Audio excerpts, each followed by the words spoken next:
Now we're going to look at the most important things you can do with epoxide. Here goes.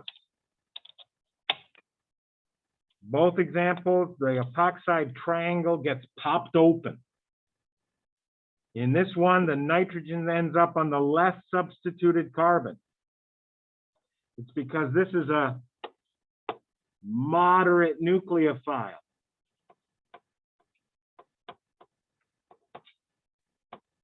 Nu, not nor. I don't know where nor came from. Nu.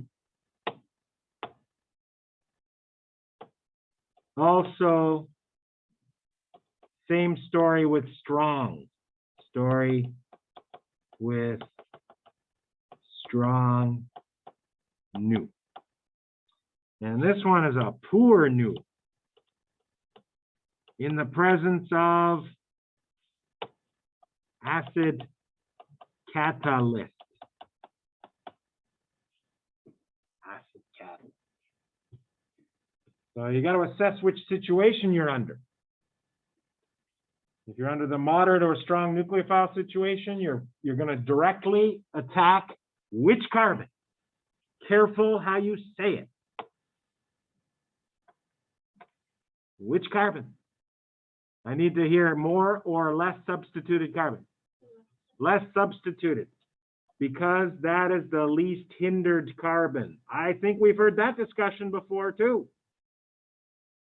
when we did NGP. Yeah. Least hindered carbon, I'll make a comment. Attack least hindered, which is a fancy way of saying less substituted carbon. Moderate or strong, this is the story. And then we're going to go, orange arrow is going to lead us to this juncture here. Purple. And we got our O, that's an O minus. We have our new nitrogen. And why is it on a wedge? Why do you think it's on a wedge, everybody? It's a backside attack. Nice answer.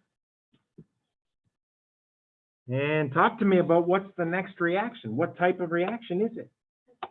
Oh, nice. And if you want to be real clever, you could say intramolecular acid base. Yes, she said acid base. That was correct.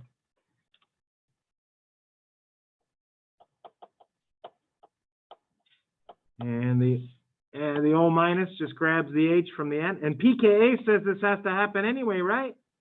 What's the pKa of an ammonium ion? 10. What's the pKa of the product alcohol? Normal alcohol, not phenol. 17. 10 must go towards 17. This is science, okay? pKa's always go towards the more stable acid with the higher pKa. All right. Now, a poor nucleophile is not strong enough to hit that epoxide. It won't do this step. The poor nucleophile has to wait for the epoxide to be more reactive. And how do you make it more reactive? You put a proton on it, she said, and she was right. You protonate the O with the strong acid. And there you're going to get an oxonium. Hey, it's all of a sudden about cations again, isn't it? When it's about cations, we're talking about attacking the more substituted carbon that spends more time because of the substitution with a positive charge. So right now we got an oxonium with resonance forms where there's a C plus on the more substituted carbon, which is better than the less substituted. Now a poor nucleophile can get in on the game, as they say. Here's the poor new. I'm just a poor new. Have a Queen song going on there somehow. That's the carbon that spends more time with a plus. Attack more substituted C. C. There you go. You're going to generate an oxonium. Purple.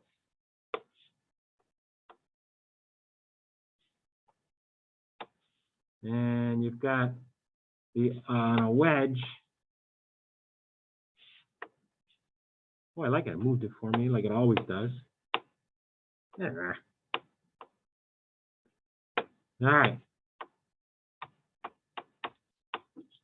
And don't forget, you had the old OH, the old O, which has a black H from the acid cat. And we also generated a TSO minus way back in the first step. Acid cat kind of hints at what we're supposed to do next. The cat has to come back. I'm going to grab that H.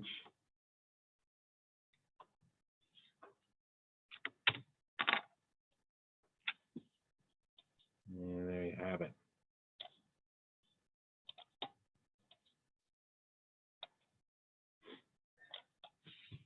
Okay. That's our fourth activity. That's it for today. Like it? We'll see you on Monday.